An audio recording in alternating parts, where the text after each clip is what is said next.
Great. I'm excited to introduce you to Blue Latitudes, where we are redefining decommissioning through rigs to reefs.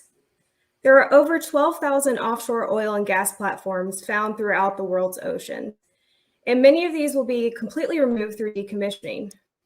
Over time, many of these structures have developed into thriving reef ecosystems, and our mission at Blue Latitudes is to save these ecosystems through rigs to reefs.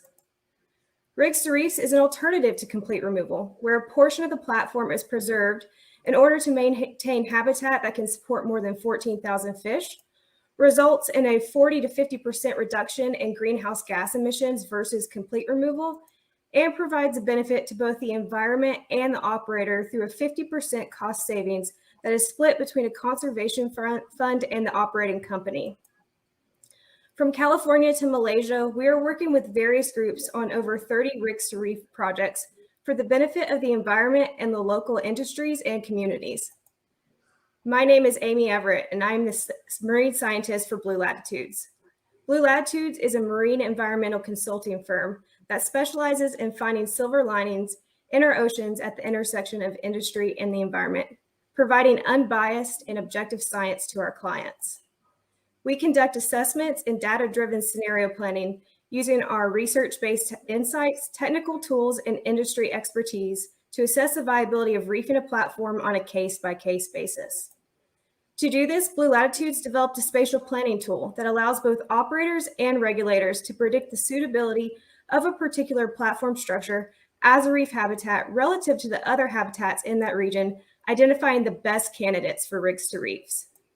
We are seeking grant funding to take our spatial planning tool from prototype in the Gulf of Mexico to product and expand it into new regions like California and the East Coast of the United States so that together we can build a more sustainable future with rigs to reefs. Thank you, Amber. Blue Latitudes. Okay, so another 3 minutes on the clock for jury questions.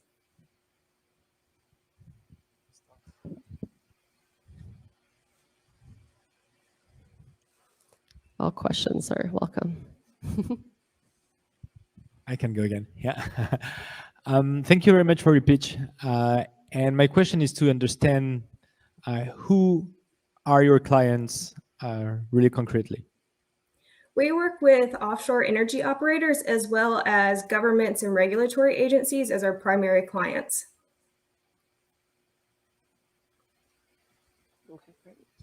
Yes, hello, thanks for the pitch. Talking about the private clients, how do you keep the impartial approach of the impact? Because if you have a client willing to drill or establish a platform, how can you be sure that your conclusions will remain neutral and be sure that we have a safe impact on the environment? We conduct unbiased assessments based on the data. So not every platform is a great reefing candidate. And so we go through a set of criteria looking at the ecology of the platform, the location of the platform, things like water depth. And one of our biggest considerations is other ocean users. So looking at space use conflict. And so all of these together provide a pretty good understanding of how that platform performs as a reef. And so not every platform is a great reefing candidate, and we will select those based off the criteria. Great.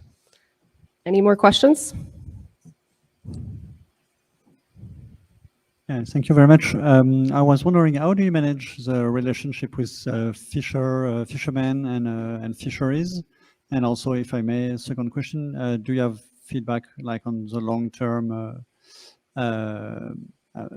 viability of letting some of these installations in the wild? Yes, we have great relationships with a lot of the fisheries organizations. We reach out to them, we partner with them. Depending on the region, we talk to local fishermen to understand the value of the structures, and they oftentimes inform a lot of our assessments that we do independently of the fisheries by looking at things like vessel tracking technology or vessel movement around the platforms to understand how the fishery stakeholders are interacting. So we do maintain relationships with those organizations. For longevity of the platform, there hasn't been a concrete estimate, so it's still ongoing research, but they predict, because it is just the structural steel that's being left into the water column, that it's going to last hundreds and hundreds of years. Thank you. And we have time for one more question, quickly. Sorry to steal the mic. I was just wondering if you were planning to disclose the information that you would have gathered for certain clients, maybe not initially, but after a certain period of time.